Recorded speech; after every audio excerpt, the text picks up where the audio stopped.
హైదరాబాద్ నగరంలో జరిగిన వరద నష్టం పరిహారాల పంపిణీలో అక్రమాలపై విచారణ జరిపించాలని కోరుతూ గ్రేటర్ కాంగ్రెస్ పార్టీ అధ్యక్షులు అంజన్ కుమార్ యాదవ్, ఏఐసీసీ జాతీయ అధికార ప్రతినిధి దాసో శ్రవణ్, ఫిరోజ్ ఖాన్లతో కలిసి జీహెచ్ఎంసీ కమిషనర్కు వినతి పత్రాన్ని అందజేశారు. ఈ సందర్భంగా దాసో శ్రవణ్ మాట్లాడుతూ వరదల్లో మునిగిపోయినటువంటి ప్రతి కుటుంబానికి 50,000 నష్టపరిహారం ఇవ్వాలని డిమాండ్ చేశారు. అలాగే పూర్తిగా కూలిపోయిన ఇళ్లకు 5 లక్షలు, పాక్షికంగా కూలిపోయిన ఇళ్లకు 2 లక్షలు, చనిపోయిన వారికి 25 లక్షలు ఇవ్వాలని కాంగ్రెస్ పార్టీ చెప్పినప్పటికీ టీఆర్ఎస్ ప్రభుత్వం కేవలం 550 కోట్లు మాత్రమే ఇచ్చి చేతులు దులుపుకుందని ఆరోపించారు.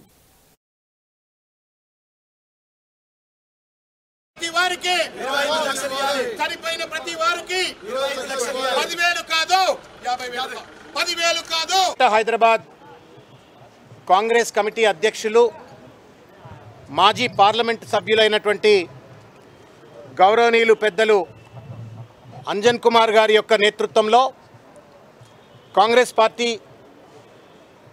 హైదరాబాద్, సికింద్రాబాద్ ప్రాంతాల్లో పోటీ చేసినటువంటి శాసనసభ్యులు, మాజీ మేయర్లు, మైనారిటీ విభాగం అధ్యక్షులు సోహెల్ గారు, ఇట్లా అందరం కలిసి ఈరోజు ఫిరోజ్ ఖాన్ గారు, మేమందరం కూడా కలిసి ఇవాళ డిప్యూటీ మేయర్ రాజ్ కుమార్ గారు, సందీప్ గారు, మిగతా నాయకులందరి యొక్క నేతృత్వంలో ఇవాళ గ్రేటర్ హైదరాబాద్ మున్సిపల్ కమిషనర్ అయిన లోకేష్ కుమార్ గారికి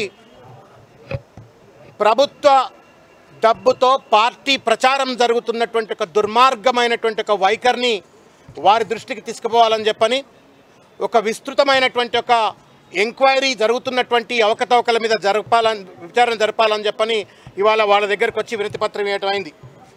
వాస్తవానికి కాంగ్రెస్ పార్టీ ప్రతి చనిపోయినటువంటి ఒక వరదల్లో మునిగిపోయినటువంటి ఒక ప్రతి కుటుంబానికి, అంటే కిరాయిదారుకు కూడా, ప్రతి ఇంట్లో ఉన్న కిరాయిదారుకు కూడా 50,000 రూపాయల చొప్పున ఇవ్వాలా, తర్వాత కూలిపోయిన ఇండ్లకు 5 లక్షల రూపాయలు ఇవ్వాలా, పాక్షికంగా కూలిపోయినటువంటి ఒక ఇళ్లకు 2.5 లక్షలు ఇవ్వాలా, తర్వాత చనిపోయినటువంటి వరదల్లో కొట్టుకుపోయి చనిపోయినటువంటి వాళ్ళకి 25 లక్షల రూపాయలని చెప్పని నెత్తి మీద నోరు పెట్టుకుని కాంగ్రెస్ పార్టీ మొత్తుకున్నప్పటికీ కూడా దున్నపోతు మీద నీళ్లు పడ్డట్టు టీఆర్ఎస్ ప్రభుత్వం మేము చెప్పిందే వేదం, నేను పట్టిన కుందేలకే 3 కాళ్ళు అన్నట్లుగా కేవలం 550 కోట్ల రూపాయలు ఇచ్చి చేతులు దుడుపుకుంది.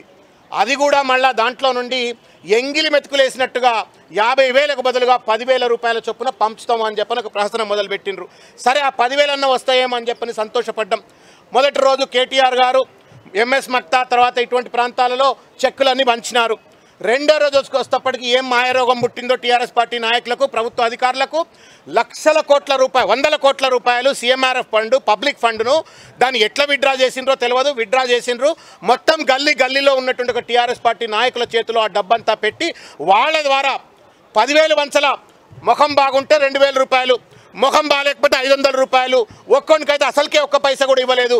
కొంతమందికి ఇచ్చిన దగ్గర 50%, 60% కమిషన్లు దండుకున్నటువంటి ఒక చిల్లర ప్రహసనం.